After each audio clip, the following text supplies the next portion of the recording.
విశ్వశక్తి ఉన్నవాడు ఎలా ఉంటాడంటే ఊరు గుడిసెలో కూర్చొని అటు కాలు మీద కాలు వేసుకొని వాడి హుందా వేరనమాట, వాడి కింగ్ అనమాట యూనివర్స్కి.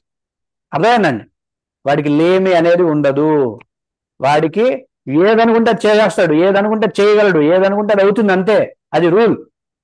అలాంటి విశ్వశక్తిని మీరు పుట్టించాలంటే మీ యొక్క బ్రీత్ తోనే అవుతుంది, మీ యొక్క బ్రెత్ తోనే అవుతుంది. అర్థమైందండి? ఈ రెండు ప్రధానమైనటువంటి అంశాలు కేవలం శ్వాసతోనే ఉన్నాయి కాబట్టి మనం శ్వాసనే పట్టుకుందాం, ఇంకేం అవసరం లేదు. అదే బ్రెత్ లైఫ్ స్టైల్ అంటే. అర్థమైందా? ఇప్పుడు తల్లిదండ్రులు పిల్లలు ఏం చేస్తుంటారంటే ఆడుకుంటారు, ఆనందిస్తారు. వాళ్ళ నవ్వులే కదా తల్లిదండ్రులకు కావాలి, అవునా? వాళ్ళు కిలకిలకిలకిల మనల్ని నవ్వుతుంటే ఇటు వాళ్ళ నాన్నకి ఆనందం, వాళ్ళ అమ్మకి ఆనందం, అవునా? అందుకని ఏం చేస్తారు, అప్పుడప్పుడు తల్లిదండ్రులు పిల్లలు ఆనందిస్తారని చెప్పి బొమ్మలు కొని పెడుతుంటారు. ఒక్కోసారి ఆ పిల్లలు ఏం చేస్తారు, ఆ బొమ్మల్ని వాళ్ళకి వాళ్ళకి ఇబ్బంది కలిగేలా చేసుకుంటారు ఆ బొమ్మల్ని. అవునా కదా? అవునా కదా? నేను చెప్తున్నా, చిన్న చిన్న పిల్లలు, పాకే పిల్లలు ఆడుకుంటారు కదా అని బొమ్మ దాన్ని ఏం చేస్తాడు, నోట్లో పెట్టుకుంటాడు, మింగుతాడు. ఇక అది ఇంకో రచ్చ అనమాట, ఇంకో వారం రోజులు డాక్టర్ల చుట్టూ తిరగాలి. అవునా కదా? వాడికి ఏదైనా బొమ్మ కొనిపెట్టి ఆడుకుంటాడు అనుకుంటే దాన్ని నోట్లో పెట్టుకోవడమో లేకపోతే దాన్ని జుట్టుకేసి తిప్పుకోవడమో చేస్తాడు. ఏమండి, ఇది సృష్టి నీకు నేర్పిస్తున్నటువంటి ఒక అంశం. నా సృష్టి మీతో మాట్లాడితే ఎలా మాట్లాడుతుందో తెలుసా? నా సృష్టిలో సమస్యలు లేవు,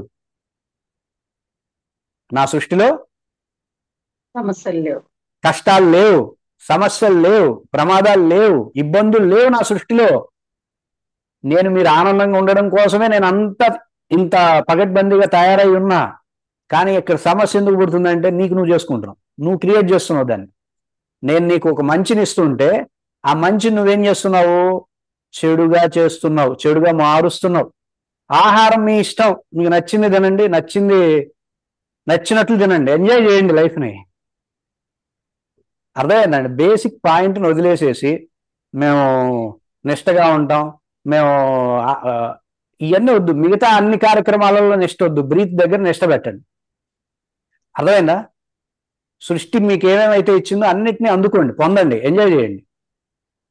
అదొద్దు ఇదొద్దు ఏం లేదు. మీకు ఇష్టం లేకపోతే అది వేరే విషయం. అర్థమైందండి?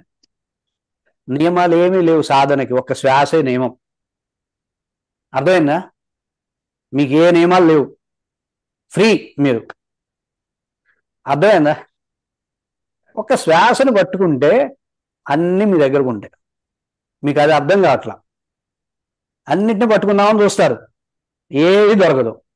శ్వాస పట్టుకోండి, అన్నీ అట్రాక్ట్ అవుతాయి, మీ దగ్గరికి వచ్చి కూర్చుంటాయి. అర్థమైందండి? ఇది నేను ఎక్స్పీరియన్స్తో చెప్తున్నా. ఇది ఎక్స్పీరియన్స్, ఏదో పుస్తకాల్లో చూసి బయట వ్యవస్థ కాదు మంది. పూర్తిగా రీసెర్చ్ ఓరియంటెడ్గా సబ్జెక్ట్ని డెవలప్ చేసి దాన్ని ప్రోగ్రామ్స్గా కన్వర్ట్ చేసి మీకు ప్రోగ్రామ్స్ ఇస్తాం తప్ప ఏదో పుస్తకం చూసి చెప్పేది కాదు. ప్రతిదానికి ఎవిడెన్స్, ప్రతిదానికి ప్రమాణం ఉంటుంది మనది. అర్థమైందండి? 100కి 1000% మీరు శ్వాసతోనే విశ్వశక్తిని పుట్టిస్తారు, శ్వాసతోనే ఆకర్షణ కలుగుతుంది. శ్వాస తప్ప మనకి మిత్రుడు, శ్వాస తప్ప మనకి గురువు, శ్వాస తప్ప మనకి బంధువు, శ్వాస తప్ప ఇంకోటి ఏం లేదు. అర్థమైందండి? దైవమైనా మిమ్మల్ని, దైవం కూడా మీకు అట్రాక్ట్ అవ్వాలి. ఎప్పుడు దైవం అట్రాక్ట్ అవుతుంది? లోపల వైశ్వానరుడను ఒక ఆయన ఉంటాడు లోపల. మీ బ్యాడ్ వెదర్ లోపల పెట్టుకుంటే వైశ్వానరుడు ఉండడు, ఉక్కిరి బిక్కిరైతే వెళ్ళిపోతాడు. అవునా కదా? అహం వైశ్వానరో స్మి అని అంటాడు కదా భగవద్గీతలో. వైశ్వానరుడి రూపంలో ఉండి మీరు తినే ఆహారాన్ని ముందు నేను టేస్ట్ చేసి తర్వాత అరిగించి శక్తిగా మార్చిస్తున్నా అంటాడు. ఇంత లోపల బ్యాడ్ వెదర్ని పెడితే ఆయన ఎందుకుంటాడు? వెళ్ళిపోతాడు. ఆయన వెళ్ళిపోగానే జీర్ణ సమస్యలు ఇవన్నీ వస్తాయి. ఆయన ఉన్నాడు అనుకోండి, ఆయన ఉన్న రోజుల్లో ఎలా తినేవాళ్ళు మన వాళ్ళు? లోపల వైశ్వానరుడు ఉన్నాడు రా, మనకేంది బాధ అని చెప్పి నెయ్యి అంతంత దాగేవాడు. అవునా కదా? తిండి ఎలా ఉండేది చెప్పండి? చూస్తారా? దడుచుకుంటారు పూర్వం తిండులు చూస్తే మీరు. అంత బలము, అంత ఉత్సాహము, అంత ఆయుష్, 80 ఏళ్ళైనా 90 ఏళ్ళైనా గట్టిగా ఉండేవాళ్ళు మనుషులు. నేను చూసా నా చిన్నతనంలో, వెంకట శివ గారని. ఆయన 100 పైన ఆయుష్. ఆయన 3 తరాలు ముసలోళ్ళలాగా ఉన్నారు. ఆయన కొడుకు మనవడు ఈయనకంటే పెద్ద ఆయనలో ఉన్నాడు, ఈయన మాత్రం యంగ్గా ఉన్నట్టుగా ఉంటాడు. చక్కగా నడుచుకుంటూ వెళ్తాడు రంగనాయ స్వామి గుడికి, రోజు సాయంత్రం రామాయణ ప్రవచనం చెప్పుకుంటాడు, మళ్ళీ నడుచుకుంటూ వస్తాడు హ్యాపీగా.